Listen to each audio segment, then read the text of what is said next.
Assalamualaikum warahmatullahi wabarakatuh. Sahabat Project Akhirat, sahabat pasti sudah tidak asing dengan namanya Dajjal.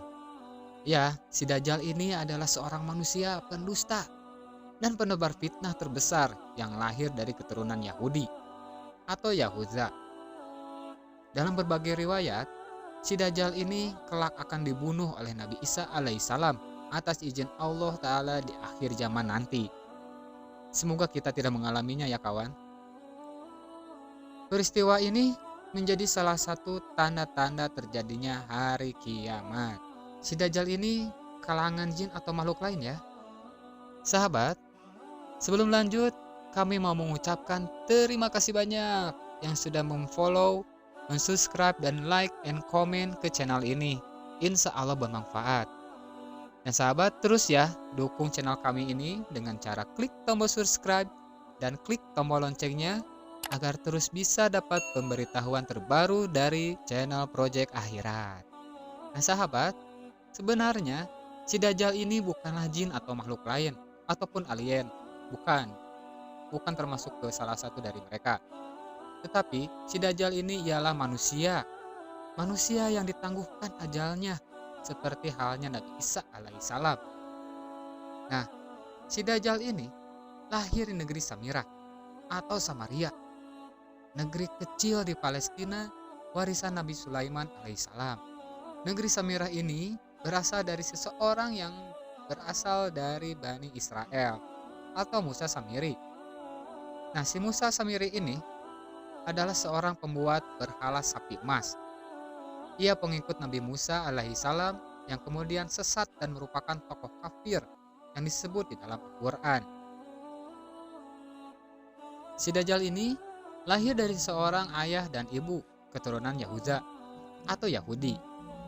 Yang 31 tahun mereka tidak dikaruniai anak.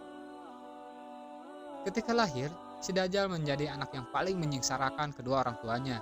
Ya, si Dajjal ini adalah anak durhaka tentunya.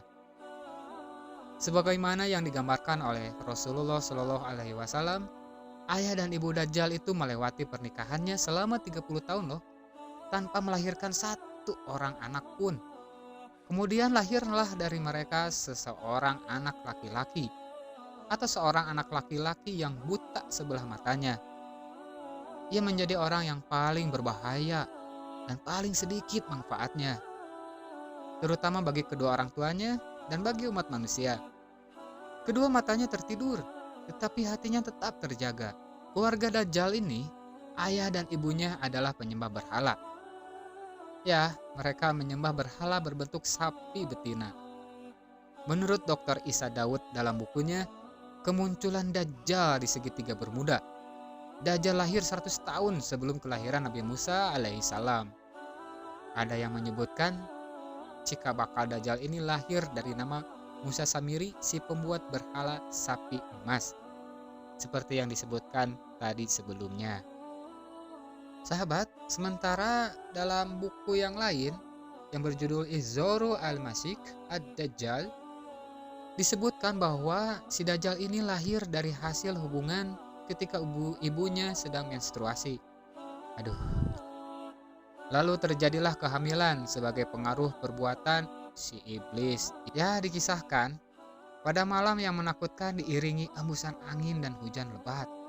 Pasangan suami istri itu mendengar suara dari patung sapi betina yang mereka anggap sebagai Tuhan mereka. Kemudian patung itu memberitahu kepada mereka akan kelahiran seorang anak. Setan mengetahui keinginan suami istri itu menambahkan seorang anak laki-laki.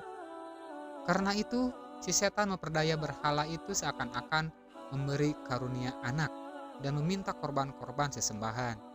Demikianlah cara setan itu menipu daya manusia.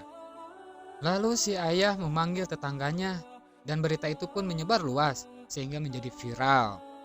Ya, si penduduk sekitar berbondong-bondong datang untuk menyaksikan hal tersebut. Kemudian hakim kota mendengar dan ingin memiliki anak itu yang dianggap dapat membawa keberkahan baginya. Maka diutusnyalah mata-mata untuk membuat siasat.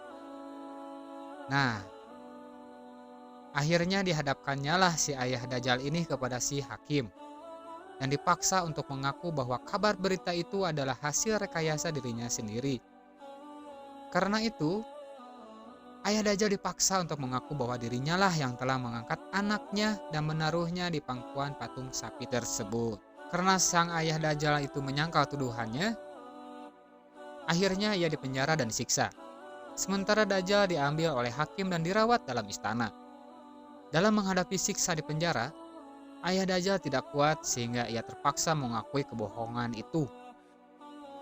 Setelah ia mengaku, ayah Dajjal pun diusir. Maka tinggallah ia sebatang kara karena ulah anaknya itu. Dalam keterasingannya, si ayah Dajjal akhirnya meninggal dalam penderitaannya. Setelah berada di dalam istana kira-kira selama 1 tahun 1 bulanan lah, negeri Samiri dilanda bencana dahsyat.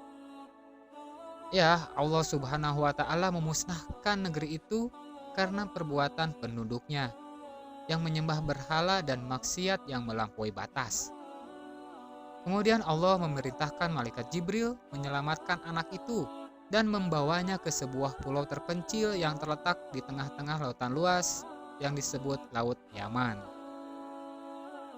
Pulau yang didiami oleh si Dajjal anak durhaka ini dikenal dengan nama Jazirah At-Suban Ar-Rohib wa Ad-Daba Al-Halba, yakni sebuah pulau yang terdapat ular mengerikan dan hewan berbulu tebal. Hewan melata yang berbulu lebat inilah yang menjaganya selama Dajjal mendiami pulau itu. Hewan ini disebut sebagai Al-Jassasah, yang bisa berbicara layaknya manusia. Pulau itu berukuran kecil, bagaikan tumpukan bebatuan. Pulau itu terpisah dari gugusan pulau-pulau yang banyak jumlahnya. Dajjal sepanjang hari sepanjang tahun selalu tidur layaknya penghuni gua. Sebenarnya sahabat, kisah si Dajjal ini tidak ditemui dalam riwayat yang sahih manapun. Adapun kebenarannya, kita masih membutuhkan referensi yang sahih selain yang telah diceritakan oleh buku-buku dan literatur yang telah kami sebutkan sebelumnya. Jika memang kisah si Dajjal ini tersebut benar adanya, maka kita memohon kepada Allah Ta'ala agar diberi rahmat dan taufik dan juga perlindungan dari Allah Subhanahu wa Ta'ala sehingga bisa selamat dari fitnah Dajjal di akhir zaman nanti. Wallahu a'lam bishawab. Assalamualaikum warahmatullahi wabarakatuh.